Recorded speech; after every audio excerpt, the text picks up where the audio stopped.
Yeah, this is Motor Radical Messiah coming at you with another movie review. I'm going to talk about Swiped. This movie came out on Hulu a couple of days ago. This movie is basically about how Tinder got started.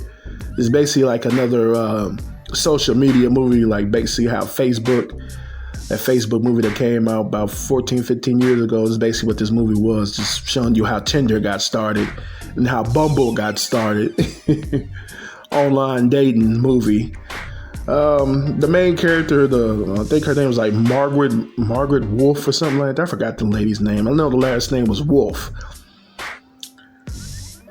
She was trying to get some type of thing going on, and then she met a guy that was trying to get some type of thing going on, a Cardify or something like that, and then end up coming some startup company, some tech company.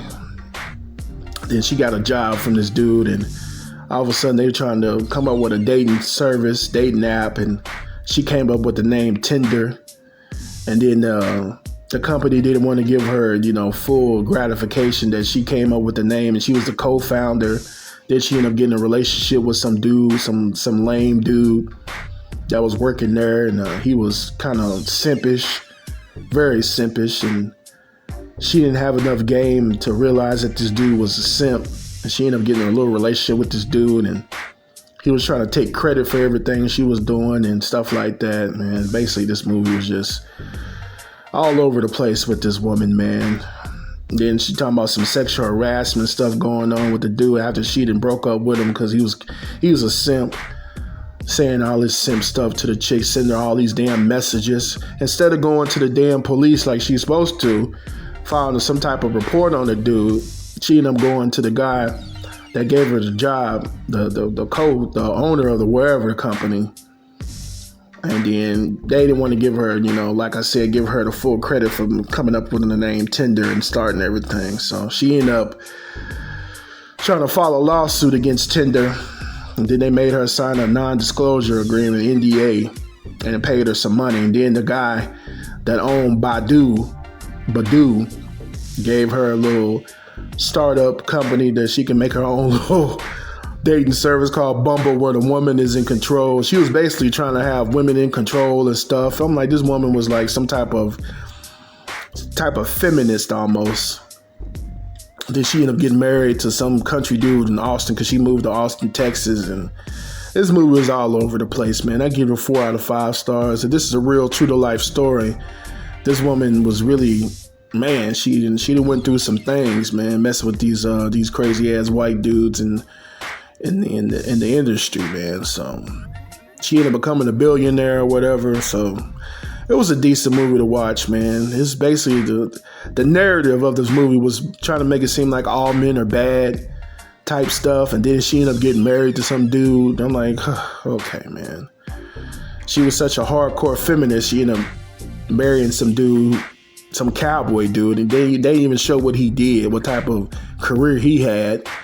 They didn't even go into what he was doing. She ended up marrying this fool after she just started Bumble, moved everything to Austin, Texas, and come to find out the owner of Badoo got bought out, and she became the owner of Badoo and Bumble and everything else out of nowhere. So this woman moved up through the ranks. If it wasn't for these white dudes that was quote unquote sexually harassing her, she wouldn't be where she is today without that one white dude, the dude who was the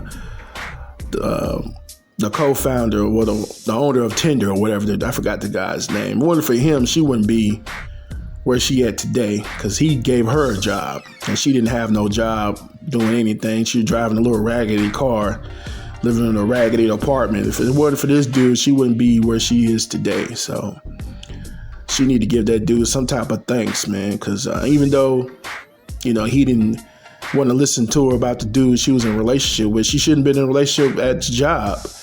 That was her fault. And she should have figured out that the dude she was messing with was a damn simp.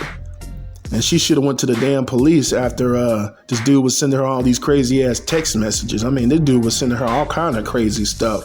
I'm like, I was looking at the movie, I'm like, just go to the damn police, girl, and file a report against this dude. What the hell is wrong with you? And this dude was sending you 100-something messages a day.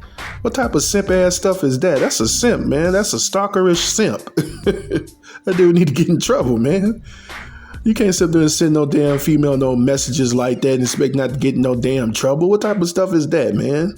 What type of simp ass stuff is that? That really kind of pissed me off about this movie because they're trying to portray men as bad in this movie because she was messing with this simp ass dude. That's your fault.